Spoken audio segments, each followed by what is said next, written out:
Hello बच्चों, welcome to our channel scholars maths hub. तो आपको पता ही है हमारा चैप्टर नंबर 5 फिनिश हो चुका है। तो अब नेक्स्ट चैप्टर हम चैप्टर नंबर 6 स्टार्ट करते हैं, जिसका नाम है constructions and tilings. 6.1 geometric constructions. Eyes. Do you recall the eyes construction with we did in grade 6। तो अब हम किस बारे में पढ़ेंगे? ज्योमेट्रिक कंस्ट्रक्शन की। ज्योमेट्री में हम कंस्ट्रक्ट कैसे करते हैं अलग अलग शेप्स को। अब नीचे दिया हुआ है आइज। तो आपको याद होगा, आपने क्लास 6 में आइज कंस्ट्रक्शन सीखी होगी। Of course, eyes can be drawn freehand, but we wanted to construct them so that the lower arc and upper arc of each eye look symmetrical. आपको पता ही है, वैसे तो आइस की अगर हम शेप बनाएं तो फ्री हैंड से बना सकते हैं, कोई मेजरमेंट की जरूरत नहीं है। लेकिन हम कैसे आइस कंस्ट्रक्ट करना चाहते हैं कि नीचे लोअर आर्क जो होती है और अपर आर्क जो होती है आइस की बिल्कुल सिमिलर दिखे। ठीक है। We relied on our spatial estimation to determine the two centres. हम किस चीज़ पर डिपेंड करेंगे कि ये जो दो सेंटर्स होंगे उनको हम एस्टिमेट करेंगे। ठीक है, कि हम जो मिड पॉइंट मतलब कि दो सेंटर लेंगे वो किस तरह से लेंगे। अ ए एंड बी, आप फिगर में देखिए, ये जो यहाँ पर ए और बी नीचे दिया हुआ है इस फिगर में देखिए, from which we drew the lower arc and upper arc respectively. तो हमने ये इसके ए और बी की हेल्प से ये जो लोअर आर्क है और ये जो अपर आर्क है ये कैसे कंस्ट्रक्ट किया, इसको हम सीखेंगे। The arc defines a line XY that supports the drawing, though it is not part of the final figure. तो आपने यहाँ पर देखा है ये जो x और y है, इसमें जो ऊपर a और b पॉइंट है और जो ये XY पूरी लाइन सेगमेंट है, इसकी हेल्प से हम a और b को एस्टिमेट करेंगे कि कहाँ से ए, कहाँ पर ए लेना है और कहाँ पर बी। लेकिन ये जो एक्स वाई जो लाइन सेगमेंट है, ये जो हमारी फाइनल पिक्चर बनेगी उसका ये पार्ट नहीं होगा, ये एक्स और वाई हट जाएगा। ठीक है। We can start with this supporting lines and systematically find the centres A and B. तो हम कैसे स्टार्ट कर सकते हैं? ये जो हमें एक्स वाई लाइन दी हुई है ये एक सपोर्टिंग लाइन है, तो इसका यूज़ हम किस में करेंगे? ए और बी को फाइंड करने में यूज़ करेंगे। For the eye to be symmetrical और for the supporting line to be the line of symmetry, the upper and lower arcs should have the same radius. तो अगर हमें आइस पूरी सिमेट्रिकल बनानी है, बिल्कुल आइस की शेप वगैरह सेम होनी चाहिए अगर बनानी है, तो हम अपर और लोअर आर्क का यूज़ करना चाहिए। लेकिन इसका यूज़ हम कैसे करेंगे? सेम रेडियस के साथ। ठीक है। In other words we must have A X is equal to B X. तो हमें क्या लेना है? ये जो ए एक्स है, ये जो ए एक्स की जो डिस्टेंस है ये सेम होगी बी एक्स की डिस्टेंस की। ठीक है। Since A X is equal to A Y and B X is equal to B Y, तो ठीक है, ए एक्स ए वाई के भी इज इक्वल होनी चाहिए और बी एक्स बी वाई के भी इज इक्वल टू होनी चाहिए। This means A X is equal to A Y is equal to B X is equal to B Y. इसका मतलब क्या है कि ये जो चारों इनका डिस्टेंस होगा, जो चारों पॉइंट का डिस्टेंस होगा वो सभी का इक्वल होना चाहिए। How do we find such A and B. तो हम वो जो पॉइंट्स हमने ए और बी देखे थे उनको हम कैसे फाइंड करेंगे? तो हमें ये जो एक्स और वाई लाइन सेगमेंट लिया है इसके ऊपर हम ए और बी सेम डिस्टेंस पर आर्क ड्रॉ करेंगे। The two point at which the arcs meet above and below xy give us a and b respectively. Use this to construct an आई। तो इन्होंने क्या बोला? एक्स और वाई से हमें सेम डिस्टेंस पर सेम रेडियस लेनी है। तो अगर हम एक्स पॉइंट पर हम अपना कंपास रखेंगे तो हमें यहाँ से सेम ये आर्क ड्रॉ करनी है, ऐसे ही यहाँ पर ड्रॉ करनी है। फिर उसी सेम रेडियस को वाई पर रखकर एक आर्क इधर ड्रॉ करनी है और एक आर्क नीचे ड्रॉ करनी है। तो इन यहाँ पर ये पॉइंट जो मीट हो रहे हैं वहाँ पर ए और बी हमें दो पॉइंट मिल जाएंगे। इस तरह से हम आई कंस्ट्रक्ट करेंगे कि एक्स से लेकर यहाँ तक इस कटे हुए पॉइंट तक ऐसे, और ये वाला नीचे वाली आर्क ऐसे। तो इस तरह से आई की प्रॉपर शेप हमें मिल जाएगी। In figure 6.1 join A and be with line. तो हमें जो ए और बी दो पॉइंट मिले हैं उसको हम एक लाइन से ज्वाइन कर देंगे। Where does A B intersect Y. तो ये जो है ए और बी, ए बी जो लाइन हम ड्रॉ करेंगे वो एक्स वाई को कहाँ पर इंटरसेक्ट करेगी, and what is the angle form between them, और इनके बीच में क्या एंगल बनेगा। तो आप यहाँ देखिए, ये जो है एक्स वाई हमने ड्रॉ कर रखा था लाइन सेगमेंट, ए और बी हमें आर्क हमने लिया यहाँ पर, तो हमें दो पॉइंट मिल गए और हमने इन दोनों पॉइंट्स को ज्वाइन कर दिया। तो अब ये जो देखिए इंटरसेक्ट मतलब होता है काटना। तो एक्स वाई को ए और बी वाला जो लाइन है वो कहाँ पर इंटरसेक्ट कर रही है और इनके बीच में क्या एंगल बनेंगे, ये वाले एंगल, ये ठीक है, ये एंगल क्या बनेंगे। We observe that A B passes through the mid point of X Y and is also perpendicular to it. तो हम क्या देख रहे हैं, ये जो ए बी है एक्स वाई के बिल्कुल मिड पॉइंट पर है और ये बिल्कुल सीधी लाइन है, तो इसका मतलब ये इसके ऊपर परपेंडिकुलर है। A division of line or any geometrical object into two identical parts is called bisection. तो अब हम देखते हैं ये जो एक्स वाई है इसका बिल्कुल मिड पॉइंट है ए बी। तो इसका मतलब इन्होंने क्या बोला है कि अगर किसी भी लाइन का जो डिवीजन हो रहा है या फिर किसी भी शेप का डिवीजन हो रहा है जो कि दो आइडेंटिकल पार्ट्स में हो रहा है, आइडेंटिकल पार्ट्स मतलब कि दोनों, जैसे ये जो ए बी लाइन है इसके ये वाली साइड बिल्कुल सेम है, ये वाली साइड के बिल्कुल सेम है दूसरी साइड के, इसको कहते हैं बाइसेक्शन। बाइसेक्शन मतलब दो आइडेंटिकल इक्वल पार्ट्स में उसको डिवाइड कर देना। A line that bisects a given line and is perpendicular to it is called the perpendicular bisector. तो एक ऐसी line that bisects a given line, एक ऐसी लाइन जो एक किसी भी गिवन लाइन को बाइसेक्ट करती है, मतलब मिड पॉइंट से उसको इंटरसेक्ट करती है, दो इक्वल पार्ट्स में डिवाइड करती है, and is perpendicular to it, और इसके ऊपर परपेंडिकुलर बनाती है, is called the perpendicular bisector. इसका मतलब होता है कि परपेंडिकुलर मतलब सीधी लाइन जो है उस लाइन को दो इक्वल पार्ट्स में डिवाइड करिए, इसको कहते हैं perpendicular bisector. Will the line joining the two points at which the arcs meet above and below xy always be perpendicular bisector of xy? That means when xy is of any length and the arcs are drawn using a radius of any length। तो इन्होंने पूछा है कि जो दो points हमें मिले हैं जहाँ पर आर्क्स जो है, जहाँ पर आर्क जो है मीट हो रही है, ठीक है, एक्स वाई के ऊपर भी और एक्स वाई के नीचे भी, तो ये क्या हमेशा ही परपेंडिकुलर बाइसेक्टर होगी, चाहे हम एक्स वाई किसी भी लेंथ का लें और जो आर्क है किसी भी रेडियस की यूज़ करें।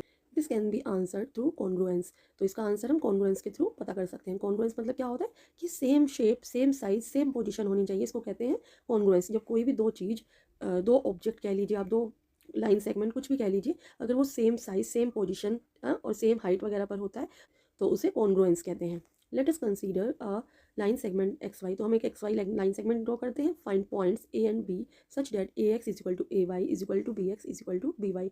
तो जैसे कि ऊपर पिक्चर ड्रॉ की हुई है, ए एक्स और ए वाई इज इक्वल है, B X is equal to B Y, तो चारों लाइन्स जो है इज इक्वल टू है एक दूसरे के। Draw the lines A B, A X, A Y, B X and B Y. तो हम लाइन्स ड्रॉ करेंगे A B, A X, A Y, B X and B Y. Let O be the point of intersection between A B and X Y. और इनका जो middle का point है जहाँ पर ये इंटरसेक्ट करेंगे दोनों लाइन्स, उसको ओ डिनोट करेंगे। जैसा कि आप नीचे इस पिक्चर में देख सकते हैं, ठीक है। Which two triangles should be congruent for A B to be the perpendicular bisector of X Y. तो इन्होंने बोला है कि ऐसे दो एंगल्स हैं, क्या वो कॉन्ग्रुएंट होने चाहिए ए बी के लिए, कि अगर वो परपेंडिकुलर बाइसेक्टर है एक्स वाई का, ये जो दो ट्राइंगल है, ठीक है, ये भी होने चाहिए कॉन्ग्रुएंट फिर तो। That is O is the mid point of X Y and A B is perpendicular to X Y. तो आपको पता ही है जो ओ है वो मिड पॉइंट है और ए बी जो है परपेंडिकुलर है एक्स वाई के। If we show that triangle A O X congruence triangle A O Y, अगर हम इस दोनों ट्राइंगल्स को कॉन्ग्रुएंस शो कर देते हैं, देन इसका मतलब क्या हो जाएगा, ये जो ओ एक्स है इज इक्वल टू हो जाएगा ओ वाई के, ठीक है। और जो ट्राइंगल है ए ओ एक्स, ये वाला ट्राइंगल है A O X is equal to हो जाएगा ए ओ वाई के। क्यों? Because they are corresponding parts of congruent triangles. क्यों? क्योंकि अगर हमने इसको कॉन्ग्रुएंस ट्राइंगल शो कर दिया तो ये इसी ट्राइंगल के ही पार्ट हो गए, एंगल हो, साइड्स हो, ये है तो इसी ट्राइंगल के ही parts. Since angle A O X and angle A O Y together form a straight angle. तो अब यहाँ देखिए जो एंगल ए ओ एक्स है और ए ओ वाई है, ये अगर पूरी लाइन को देखें तो ये एक स्ट्रेट लाइन फॉर्म कर रही है। We have angle A O X plus A O Y is equal to 180 degree. आपको पता ही है जब एक स्ट्रेट लाइन होती है तो उसका पूरा जो एंगल होता है, ये वाला एंगल, ये वाला जो एंगल है 180 डिग्री का होगा, ठीक है। Thus angle A O X is equal to A O Y is equal to 90 degree. इसका मतलब है ये दो इक्वल एंगल में डिवाइड होगी, ये वाला भी 90 डिग्री होगा, ये वाला भी 90 डिग्री होगा, ये वाला एंगल भी 90 डिग्री का हो जाएगा। This establish that O is the mid point of X Y and A B is perpendicular to X Y. तो इससे हमने क्या शो करा है कि जो ए बी है वो परपेंडिकुलर है एक्स वाई का और जो ओ है वो एक्स वाई का मिड पॉइंट है। In triangle A O X and triangle A O Y, अब ये देखिए ये जो पूरी पिक्चर नीचे दी हुई है, इसका ये वाला ट्राइंगल ए ओ एक्स, ये वाला ट्राइंगल ए ओ एक्स, ये वाला ट्राइंगल और ए ओ वाई, ये वाला triangle. We already know that ax is equal to ay and ao is common to both triangles। तो हमने क्या देखा कि ये जो ax है, ये वाली जो साइड है ay के इज इक्वल टू हो गई है। क्यों? क्योंकि ये हमारे जो ट्राइंगल है कॉन्ग्रुएंस शो हो गया और ये जो ao है ये इनकी कॉमन साइड है बीच की। तो इसका मतलब है if we can show that angle X A O Y is equal to angle Y A O. तो एंगल एक्स ए ओ, ठीक है, ये वाला एंगल अगर is equal to angle Y A O, ये वाला एंगल, ठीक है, अगर हम इसको शो कर देते हैं कि ये दोनों इक्वल हैं, then by S A S congruence condition we can conclude that the triangles are congruent. अगर हम इन दोनों एंगल्स को इक्वल शो कर देते हैं तो इस एस ए एस पे क्या होता है, एस मतलब साइड, ए मतलब एंगल और एस मतलब साइड। ए ओ जो है वो दोनों ट्राइंगल का पार्ट है, ये तो कॉमन ही है, इक्वल होगी। और ये वाला एंगल हम दोनों को अगर इक्वल शो कर देते हैं तो एंगल और ये वाली साइड ए एक्स और ए वाई, ये भी साइड है, तो एस ए एस कॉन्ग्रुएंस की कंडीशन है। We can conclude that the triangles are congruent. तो इसका मतलब है कि ये दोनों जो ट्राइंगल्स हैं कॉन्ग्रुएंट हो जाएंगे show. To show this we observe that triangle A B X congruent है ट्राइंगल ए बी वाई। हमने ऑब्जर्व किया था कि जो ट्राइंगल ए बी एक्स है, ए बी एक्स, ये वाला ट्राइंगल है, ये कॉन्ग्रुएंट है ए बी वाई की, ठीक है, हमने ऑब्जर्व किया। अब ये क्यों किया? This is so because A X is equal to A Y और B X is equal to B Y. हमें पता है कि ए एक्स है, जो ए एक्स है वो ए वाई के इक्वल है और जो बी एक्स है वो बी वाई के इक्वल है। जब ये दो साइड्स इक्वल है और बीच की ये जो ए ओ है, ए बी है, A B is common to both the triangles, और ए बी जो है दोनों ट्राइंगल्स की कॉमन ट्राइंगल है, तो इसमें कौन सा कॉन्ग्रुएंट वाली कंडीशन लग गई है, S S S, side side और साइड, ये वाली कंडीशन लग गई है। तो ये जो दोनों ट्राइंगल हैं ये कॉन्ग्रुएंट प्रूव हो चुके हैं। Thus we have angle X A B is equal to angle Y A B, तो इसका मतलब है कि इनके पार्ट्स भी हमारे इक्वल होंगे। तो जब ये दोनों ट्राइंगल कॉन्ग्रुएंस प्रूव हो गए तो इनके सभी पार्ट्स भी कॉन्ग्रुएंस होंगे, मतलब इक्वल होंगे। तो हमारे पास क्या आ गया, angle X A B, angle X A B ये वाला एंगल इज इक्वल टू है एंगल वाई ए बी ये वाला एंगल, ये दोनों एंगल इक्वल हो गए हैं। क्यों? क्योंकि ये इसी ट्राइंगल के ही पार्ट है। और एंगल एक्स ए ओ, तो एंगल एक्स ए ओ कौन सा हो गया, एंगल एक्स ए ओ मतलब यही वाला एंगल इज इक्वल टू हो गया वाई ए ओ इसी वाले एंगल के लिए। क्यों? Because they are corresponding parts of congruent triangles. क्यों? क्योंकि ये जो दोनों हैं, ये जो दोनों एंगल्स हैं ये इसी कॉन्ग्रुएंस जो ट्राइंगल हमने प्रूव किया इसी के पार्ट्स हैं। ठीक है, hence A B is the perpendicular bisector of X Y. तो इसका मतलब क्या है, ये जो ए बी है ये परपेंडिकुलर बाइसेक्टर है, ठीक है, एक्स वाई का। We can have eyes of different shape, हमारे पास जो आइज़ है डिफरेंट डिफरेंट शेप की हो सकती है। तो यहाँ देखिए हमारे पास डिफरेंट डिफरेंट शेप की आइज़ है, ये देखिए ये डिफरेंट शेप है, ये डिफरेंट शेप है, ये भी डिफरेंट शेप है। तो हमारे पास डिफरेंट शेप्स की आइज़ हो सकती है। ये देखिए ये सर्कल में है, ठीक है। How do we get these different shapes, try. तो हम इन डिफरेंट शेप्स को कैसे ले सकते हैं, कैसे बना सकते हैं, ट्राई करते हैं। One way is to choose two other points C and D such that C X is equal to C Y is equal to D X is equal to D Y. तो इन्होंने कहा है कि एक तरीका क्या है कि दो हमने अलग अलग पॉइंट्स ले लिए, यहाँ पर देखिए सी पॉइंट ले लिया और यहाँ पर नीचे डी पॉइंट ले लिया है, ठीक है। कि क्या है, सी एक्स, ये जो सी एक्स है ये इज इक्वल टू होगा ये वाली C X is equal to होगा सी वाई के, इसके इक्वल होगा। और जो D X is equal to होगा डी वाई के। तो हमने सेम डिस्टेंस का हमने ये दो पॉइंट्स अलग अलग साइड पर ले लिए हैं। And I of a different shape can be drawn using these points. जो अलग अलग हमने पॉइंट्स लिए हैं इनसे एक डिफरेंट शेप की आइज को हम ड्रॉ कर सकते हैं। Will C and D line on the perpendicular bisector A B. तो अभी इन्होंने पूछा है कि जो सी और डी पॉइंट्स हमने लिए हैं ये भी क्या एक्स वाई पे परपेंडिकुलर होंगे, ठीक है। तो परपेंडिकुलर हो सकते हैं, तो हम इसको प्रूव करके देखेंगे। जैसे हमने अभी ए बी को तो प्रूव कर लिया था कि ए बी को अगर हम ज्वाइन करेंगे तो परपेंडिकुलर बाइसेक्टर है वो एक्स वाई पर। तो ये जो हमने सी और डी दो पॉइंट लिए क्या ये भी एक्स वाई लाइन पर परपेंडिकुलर बाइसेक्टर है। The point C and D are the same distance from both X and Y. जैसे कि आपको पता है कि हमने सेम डिस्टेंस पर हमने ये दो पॉइंट्स लिए हैं। We have just seen that joining any two such points gives the perpendicular bisector of X Y. तो हम क्या देखना चाहते हैं कि अगर हम कोई भी पॉइंट लेते हैं अलग अलग तो क्या वो भी परपेंडिकुलर बाइसेक्टर होंगे एक्स वाई के। Since X Y has only one perpendicular bisector which is the line A B. तो हमें पता ही है क्योंकि जो एक्स वाई लाइन है उसका सिर्फ एक ही परपेंडिकुलर बाइसेक्टर था जो कि हमने ए बी को हमने पीछे प्रूव किया था। तो इन्होंने क्या कहा, the point C and D must lie on the line A B. तो अगर सी और डी पॉइंट्स भी इस पर परपेंडिकुलर बाइसेक्टर हैं एक्स वाई के तो इन्हें भी ए और बी की जो लाइन है अगर हम उसको एक्सटेंड कर देते हैं, ए की लाइन ऊपर एक्सटेंड करेंगे और बी की लाइन नीचे एक्सटेंड करेंगे तो सी और डी पॉइंट्स को इसी लाइन पर लाई होना चाहिए, ठीक है। Justify the following statement using the facts that we have established. Any point that has the same distance from x and y lies on the perpendicular bisector of x y। कि x और y line segment है उसका perpendicular हमने लिया था A B, ठीक है। ये a है, ये b है, ये x है और ये y है, ठीक है। तो ए बी जो है एक्स वाई का क्या है, परपेंडिकुलर बाइसेक्टर। तो इस ए बी पर कोई भी पॉइंट हो, जैसे कि ये पॉइंट है, ठीक है, ये पॉइंट, ये इसका डिस्टेंस x से और y से अगर इक्वल डिस्टेंस पर है, ऐसे ही b पर बी लाइन, बी वाली जो लाइन है उससे कोई भी जो है वो डिस्टेंस सेम हो बी एक्स और वाई से, तो वो क्या होता है, वो पॉइंट भी परपेंडिकुलर बाइसेक्टर होते हैं एक्स वाई के, ठीक है। Thus, eyes of different shape can be drawn by suitably choosing different pairs of points on the perpendicular bisectors as centers to construct the upper and lower arcs of the eye। तो इन्होंने यही बोला है कि इसी तरह से अगर हमें आइज ड्रॉ करनी है, आइज जो डिफरेंट डिफरेंट शेप की होती है, तो डिफरेंट डिफरेंट शेप की कैसे होगी, या तो वो आइज ए से थोड़ा सा ऊपर में पॉइंट लगाती हूँ,